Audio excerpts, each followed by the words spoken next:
Good morning ma'am.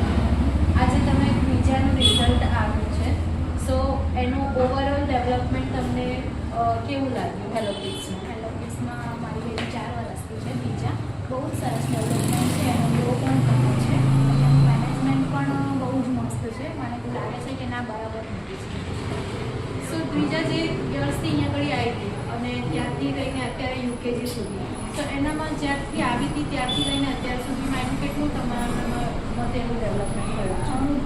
ઘણું જ development થયું છે. અને પહેલાં તો એ ભણવામાં ના જ પાડતી કે મારે બેસવું જ નથી સ્કૂલમાં, પણ અહીંયા આવ્યા પછી એને એવું થાય છે ના એક દિવસ સ્કૂલમાં નથી જવું એવું પણ નથી જોયું. એની મેળે જ તૈયાર થઈ જાય છે અને બહુ જ સારું.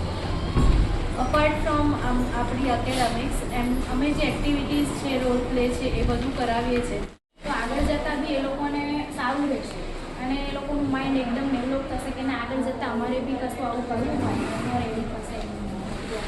અને સ્કૂલના ફૂડ માટે, મેનેજમેન્ટ માટે, એ બધા માટે તમે સ્કૂલનું ફૂડ તો બહુ જ સારું હોય છે. પહેલાં તો બીજા વખતથી તો કશું ખાતી જ નથી, પણ અહીંયા આવ્યા પછી બધું પ્રોવાઈડ હોય છે, બધું ખાતી બી થઈ ગઈ છે અને ફૂડ સરસ હોય છે અને મેનેજમેન્ટ પણ બહુ જ સરસ. અને અમારા જે બધા ફંક્શન્સ રહે છે, જેમ કે એન્યુઅલ ફંક્શન છે, સ્પોર્ટ્સ ડે છે, એ બધામાં જે પેરેન્ટ્સ સાથે અમે ઇન્વોલ્વ કરીએ છીએ, સો એ બધાનો એક્સપિરિયન્સ તમારો કેવો રહ્યો? બહુ જ સરસ રહ્યો છે.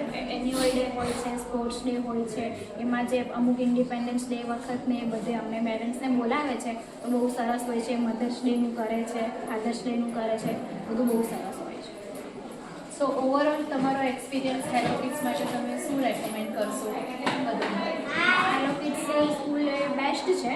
આખા ગોધરામાં તો બેસ્ટ છે જ. હું તો ઘણા બધા છોકરાઓ વાલીઓને કહું છું કે તમે તમારા પ્રી સ્કૂલ માટે હેલો કિડ્સને જ આપજો. Thank you so much ma'am for welcome.